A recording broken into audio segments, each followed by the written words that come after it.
বিএনপির কিছু নেতা কর্মী, কিছু তাদের আইনজীবী বাংলাদেশকে আবার পুরাতন পথে ফিরিয়ে নিতে চায়।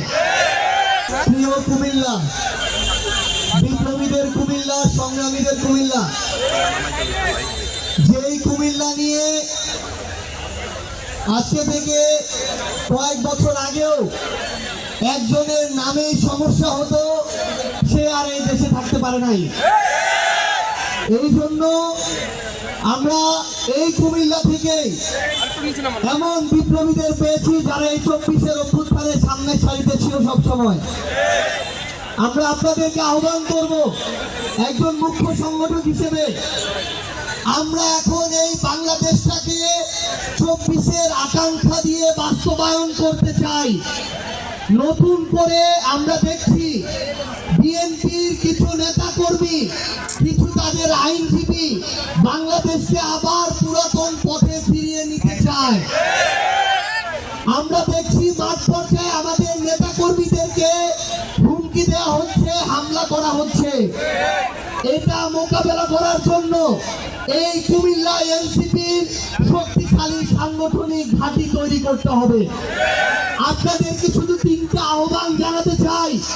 প্রথমত, আমরা যদি আগামীর বাংলাদেশে মাথা উঁচু করে দাঁড়াতে চাই, আমাদের অন্য যে কোনো দলের চেয়ে শক্তিশালী সংগঠন লাগবে।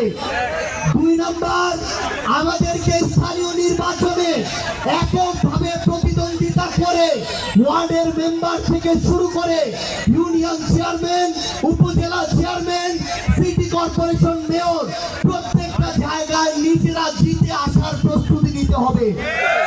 অন্যের পায়ে ভর করে দাঁড়ানোর সময় আর নাই। আমাদের একসাথে রাজপথে নেমে সংগঠনকে শক্তিশালী করে স্থানীয় পর্যায়ের প্রত্যেকটা নির্বাচনে জেতার জন্য আমাদের প্রস্তুতি নিতে হবে।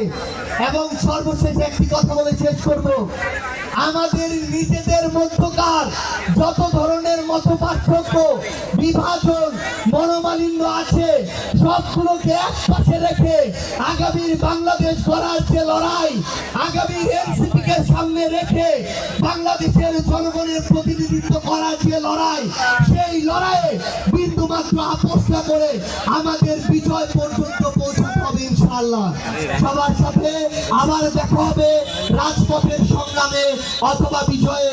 ইনকিলাব জিন্দাবাদ, কুমিল্লা জিন্দাবাদ, বাংলাদেশ জিন্দাবাদ, জাতীয় নাগরিক পার্টি এনসিপি জিন্দাবাদ।